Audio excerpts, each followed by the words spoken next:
Okay, so we're diving into some fascinating stuff today. Hmm. Really interesting mix of sources you've brought. We're going to be looking at humanity and nature, Yeah, it's a big one, right? definitely. So we've got Terry Bisson's The Toxic Donut, Oh, that's a good one. and then we've got an excerpt from Braiding Sweetgrass by Robin Wall Kimmerer called Epiphany in the Beans, Hmm. and then a story called Space Link by Chen Kifan. Very different, these three. Yeah. Yeah. Yeah. Oh, kind of looking at how humans relate to the natural world, especially with technology, always advancing. Yeah, I think what's so interesting is how each of these stories tackles that question from a very different angle. I mean, Yeah. you've got satire, indigenous wisdom, and we even go to the moon. Right. It's like we're looking through these three totally different lenses to see how humanity fits into this bigger picture. Exactly, yeah. So let's start with that really unsettling image in Bisson's The Toxic Donut, Hmm. like that community making this chilling choice to ensure a good harvest. What do you think Bisson's trying to say with that? Well, I think it hits hard because it kind of forces us to look at this uncomfortable truth about how often we prioritize short-term gains over the long-term health of the environment, right? Yeah. It's like we're living in Bisson's world, just maybe not as extreme. I mean, think about places like Alkeld Gardens in Chicago. They call it the toxic donut because of all the pollution that was dumped there. Oh, wow. It really makes you wonder, what kind of trade-offs are we making in our own lives maybe without even realizing it. Yeah, and that connection to a real place makes the story even more chilling, right? Yeah. You mentioned trade-offs. Do you think that Bisson is using satire to kind of force us to confront these difficult choices that we're making? Oh, absolutely. Yeah. He's exaggerating the situation, but it's poking fun at our tendency to ignore environmental problems until they become impossible to ignore. Right. It's like he's holding up this distorted mirror, forcing us to see the absurdity of our actions, right? Yeah. It's a wake-up call. Like, are we going to be the generation that sacrifices the future for this, like, temporary benefit? It's definitely a powerful image to sit with for a little while. Now, let's kind of shift gears here and go to Kimmerer's Epiphany in the Beans. This is a very different approach to nature. Have you ever heard of this concept, the honorable harvest? I have, yeah. And it's something that has really stuck with me. The idea of only taking what you need and using everything that you take, it really resonates, especially in contrast to the wastefulness that we see in the toxic donut, Right. and imagine applying that to your own life, like being mindful of food waste or even just choosing products that are made with sustainable practices. It's like showing respect and gratitude for the natural world rather Yeah. than just taking from it. Yeah. It's like she's offering us a blueprint for a more reciprocal relationship with nature. Yeah. Do you think that that idea of reciprocity, of giving back, is at the heart of indigenous knowledge? Absolutely. Kimmerer just illustrates so beautifully how indigenous knowledge views nature as a source of gifts, not just resources to be exploited. It's about recognizing the interconnectedness of all things, Yeah. understanding that we have a responsibility to care for the earth just as it cares for us. And this idea of interconnectedness keeps coming up. And now we're going to blast off to the moon with Chen Qifan's Space Leak. We've got this Chinese astronaut who's craving the taste of home while on this lunar mission. What really stood out to you in this story? It's funny, it's that simple image of the leak. It's so powerful. Yeah. Represents this longing for familiarity, connection to earth, family, even in this very futuristic setting. And it speaks to something so deep within us. Like even as we venture further into space, we can't escape that very fundamental need for a connection to the natural world. It makes you think, is that connection just inherently human? Yeah. Is it something we carry with us no matter where we go? It's almost like a reminder that no matter how advanced our technology becomes, we're still tethered to Earth Yeah. in this really profound way. I'm curious, how do you see this story fitting in with our anxieties about climate change and the possibility of, having to find new homes on other planets? Well, Space Leak, I think it really taps into that very real fear of losing our home planet. It's almost like this cautionary tale, kind of urging us to appreciate and protect what we have now before it's too late. But at the same time, there's this glimmer of hope there. That yearning for Earth, for that taste of home, suggests that even in a future where we might be living on other planets, we won't forget our roots, Yeah. We'll carry that connection with us and maybe even find ways to recreate those familiar elements in new environments. It's a reminder that the human spirit is incredibly resilient, even when faced with these immense challenges. So we've seen some pretty diverse perspectives here. We've got this bleak warning to a more hopeful vision. What's really resonating with you so far about humanity's relationship with nature as we look to the future? It's interesting, isn't it, how all three of these stories, they're all about connection in a way, even though they're so different. You think Mm. about the community in the Toxic Donut. They're connected by like their dependence on the land, even if it leads them to this like this horrible decision. Right. And then you've got the Honorable Harvest emphasizing this interconnectedness of all living things. And then you've got the astronaut in Space Leak literally carrying a piece of Earth with him, a symbol of his connection to home. Yeah. It's like they're showing us that that connection is just like it's a fundamental part of being human, Hmm. whether it's to our environment or our culture or even just to the food that we eat. It makes you think, like, what does all this mean for us, like, right here and now? Yeah. How do we take these stories and apply them to create a better future? Maybe it starts with just recognizing that our actions have consequences, Right.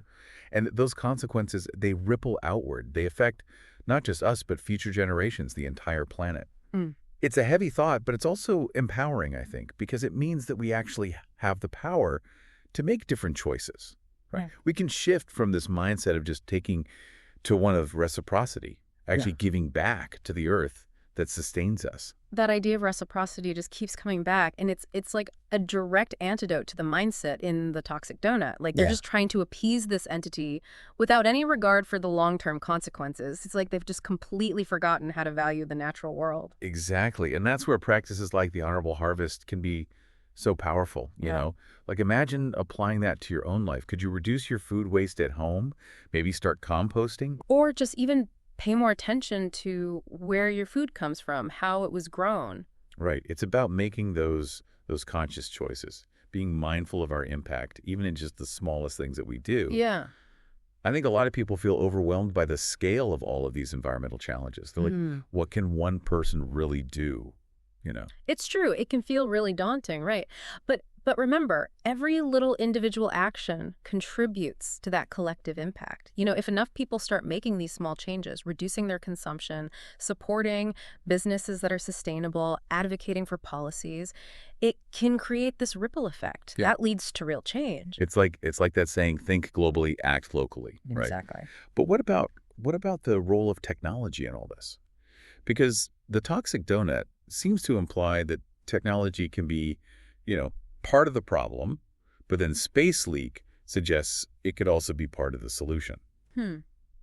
I think technology is a tool, right? And like any tool, it can be used for good or bad. The challenge is to harness it in a way that supports sustainability. Helps us to live in harmony with nature. Like Yeah. imagine using AI to optimize our energy grids Right. or developing new materials that biodegrade without harming the environment. Right. It's about using our ingenuity to solve the problems Yeah. rather than creating new ones. And speaking of ingenuity, all of these stories we've talked about today remind us that there's just so much wisdom to be gained from indigenous knowledge and these traditional ecological practices. Do you think that's something that we're starting to appreciate more in the face of all these environmental challenges? I do. I think there's a growing movement towards recognizing the value of indigenous knowledge. It's been advocating for sustainability and harmony with nature for millennia. Right. So imagine incorporating those principles into our modern world, learning from practices that have been passed down for generations. Yeah, it's like we're rediscovering something that we already knew. Mm. That the answers to a lot of these challenges might actually lie in the wisdom of cultures that have been living in balance with nature for centuries. And speaking of like connecting with the past, the astronaut in Space Leak is literally he's holding onto a piece of his heritage, right? Yeah. What do you think that says about the importance of like cultural identity in this world that's becoming increasingly globalized and technologically advanced? That leek is more than just food. It's the symbol of his connection to his culture, his family, his roots. It's a reminder that even as we explore these new frontiers, even as technology changes our lives, those cultural ties are still powerful. Yeah. And it makes you think, what are the things that connect us to our own heritage, to the places and traditions that have shaped us? It's about holding on to those things that ground us, that give us that sense of belonging in a world that's constantly changing. And maybe, just maybe, those connections can help guide us toward a future where both humanity and nature can thrive. I think so. Perhaps that's the key takeaway from all these stories, you know. Connection is what sustains us, it grounds us, it gives us hope. Yeah. Whether it's a connection to the land, our culture, each other, or even just a simple leak from home, those Mhm. connections are what make us human. And they're what will ultimately guide us towards this more sustainable and fulfilling future. That's a beautiful way to put it. It reminds me of that line from Braiding Sweetgrass, where Kimmerer says, all flourishing is mutual. We can't thrive in isolation. We need those connections to flourish.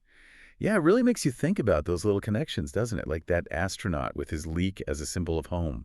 I'm curious, for someone listening to all this, they're feeling inspired, but maybe also a little overwhelmed. Like, where do they even begin to cultivate that kind of reciprocal relationship with nature, Hmm. you know, in their own lives? That's a great question. It's so easy to feel kind of paralyzed by the enormity of it all, right? You know, I always say start with what you love. What brings you joy? Maybe it's gardening or hiking or just sitting under a tree and listening to the birds, you know? Find that point of connection that speaks to you and build from there. You don't have to change everything overnight. Right. It's about those small intentional steps. Yeah. Like you were saying before, maybe choosing to compost or just being more mindful about what you buy, Yeah. all adds up. Exactly. And it's not about being perfect either, you know? It's a journey, not a destination. There will be missteps along the way, but that's okay. What really matters is that we keep learning, keep trying, and keep moving in the right direction. It's about progress, not perfection. We've covered a lot of grounds in this deep dive. We've explored these complex themes of technology, sustainability, our place in the natural world. Yeah. As we start to wrap up, what stands out to you as like the biggest takeaway from these stories? You know what really sticks with me is that these stories are ultimately about hope, even in the toxic donut, which is pretty bleak. Yeah. There's a glimmer of hope there, you know? They're trying to find a solution, however misguided it might be. And in Epiphany in the Beans and Space Leak, we see a vision for a future where humans and nature can actually coexist in harmony. It reminds us that we have the power to choose a different path, you know, to create a better world for ourselves and for future generations. And that power comes from understanding our connection to nature, recognizing that we're not separate from it, we're a part of it. It's a message that runs through all three of these stories, even though they approach it from such different perspectives. Exactly. Whether it's the community's dependence on the harvest, the astronaut longing for a taste of home, or that indigenous wisdom of the honorable harvest, they all highlight how deeply we're intertwined with the natural world. And I think that realization ultimately gives us hope. So as we leave this deep dive, what's one thing you'd encourage our listener to ponder? I'd ask them to think about this. What's one small step you can take today to honor your connection to nature? Could be something as simple as taking a walk in the park, you know, noticing the trees, the birds, feeling that sense of gratitude for the beauty of it all. Or maybe it's something more concrete, like planting a seed, picking up some trash, supporting a local organization that's protecting the environment. Whatever it is, let it be a reminder that we all have a role to play in creating a more sustainable and harmonious future. Such a beautiful reminder that even the smallest actions can ripple outward and make a difference. Thank you for joining us on this deep dive. We hope you leave feeling inspired, empowered, and ready to take action.